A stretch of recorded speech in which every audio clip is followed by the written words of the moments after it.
quite happy to not be moved on that. That we do go into public excluded to discuss the minutes and the matters arising, and the 3 points, 3 pages at the back of this report after hearing that. So, Chairman, in one other point, I'm supposed to orally report to you on the board and director evaluation for HBRC Limited. I am not willing to do that in public. Okay. Agree with that too. Well, can we deal with this?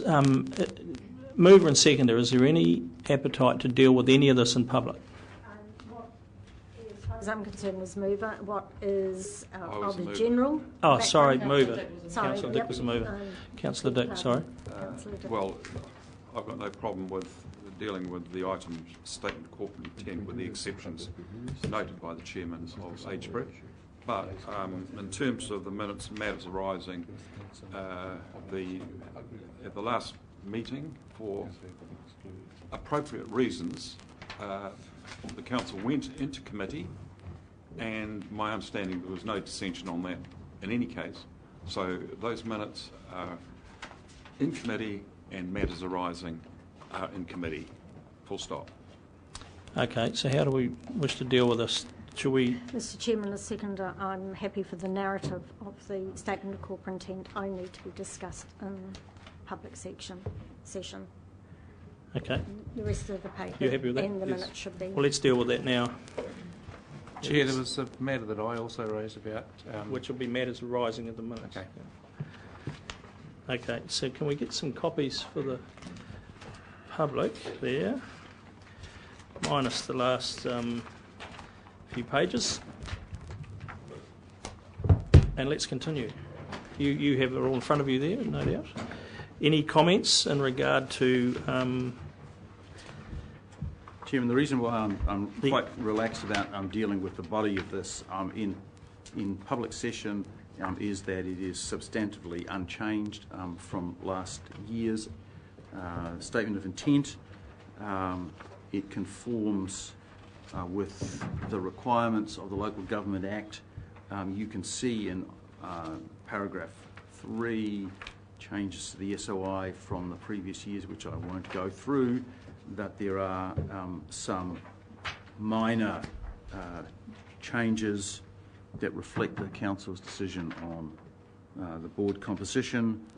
There are some minor tweaks to the sections around the Napier Port and the Ruataniwha water storage scheme to reflect that the situation is slightly different from what it was last year, and the state of play is slightly different, but none of them are substantial. We have included a commitment to discuss with the Council how a feasibility study on a Nararoro water storage scheme might be progressed in 2014 and 2015.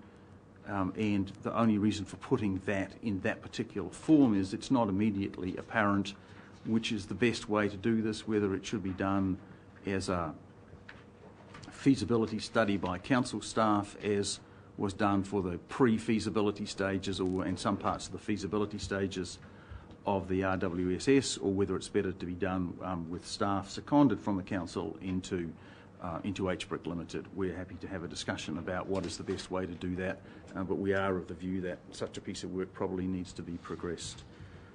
Other than that, I'm happy to deal with questions, but this is a draft. It's submitted in accordance with the statutory date for submitting a draft. You, as council, have until around about the end of May to get comments back to us and any proposed changes, and we would then make those changes and submit a final draft before the 28th of June or whatever is the statutory date. Thank you. Councillor Barker.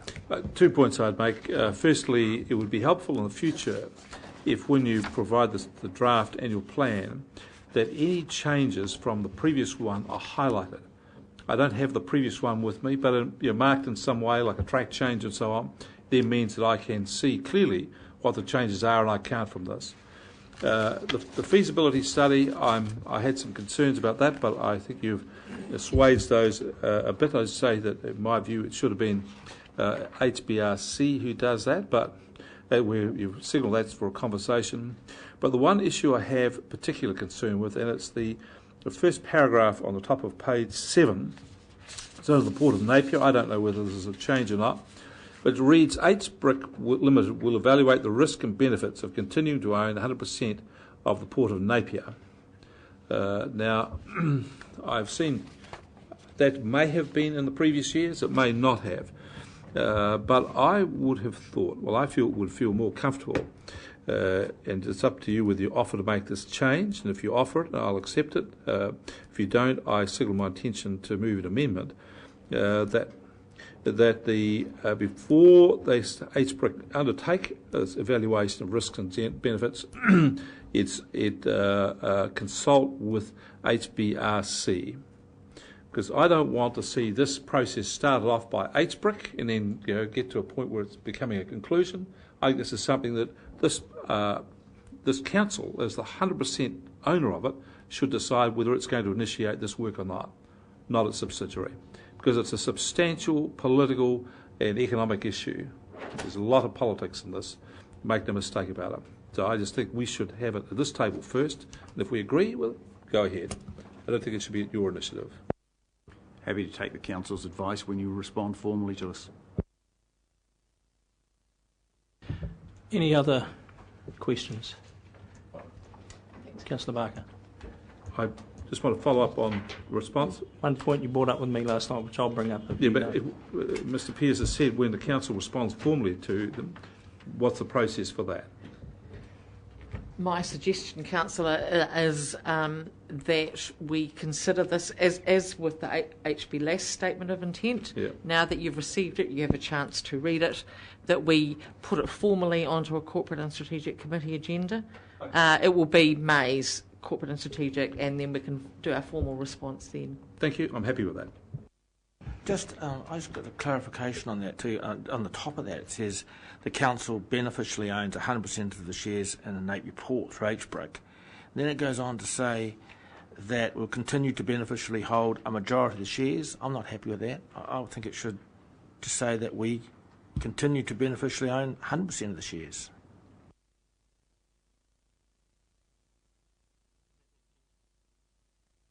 Do we have a policy on strategic assets, or do we not? Do we have a process around strategic assets, or do we not? We do. Thank you. But So what Councillor Scott is referring to is that when something is deemed or declared to be a strategic asset, that there has to be a special consultative process before Council divests itself of any part or all of the ownership of it, and certainly the port is one of those strategic assets. So in any event, there has to be a public process gone through, no matter what your decision. Councillor Belden. The only issue here that I was going to speak to is the same as Councillor Barker.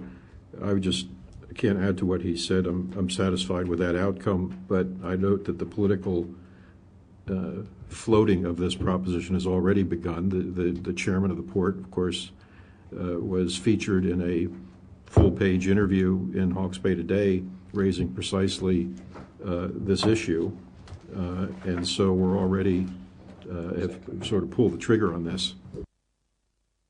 If I could comment, this conversation's gone on it's been ebbing and flowing for years. And actually, it's not that long ago we acquired back the full 100%. Yeah, that's right. You asked about the pros and cons of selling all or any part of the shareholding. I just want clarity around the process. The outcome of this decision is that this paper, the details will be discussed. But also ask, why do we have an investment company as advisors if they're not allowed to advise? Chairman, perhaps could I make the point that the whole point of the submission date of a draft statement of intent by the closing day of February in any given year is to give council such as yours time to consider its views on the matters that are set out there and to make a response. It doesn't seem especially sensible to me to have the substantive discussion about any of these items at this particular moment. Can I respond to that by saying, had that have been clearer to me in the papers, I would agree with you 100%. But I was of the impression, the way in which the papers were, that we were expected to make a decision on this today. I feel perfectly relaxed about this. does say in the recommendation, undertake to provide any comments. Shall we get to the recommendation? Councillor Dick, are you happy to take us to the recommendations? Thank you. We have a seconder. Councillor Barker, are you happy to second that? Thank you. Any discussion? Put that motion, then all those in favour please say aye. Contrary, no. Thank you, Dr. Pearce, for resolving that issue of getting the bulk of this into the public today, and well done.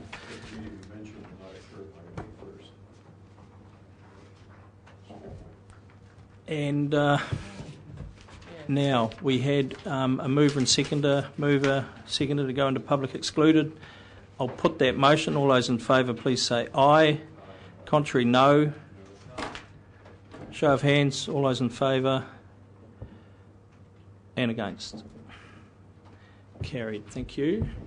So we're now going to public excluded. Let's 2 minutes for a toilet stop. Or can we fit that in, Dr. Pearce?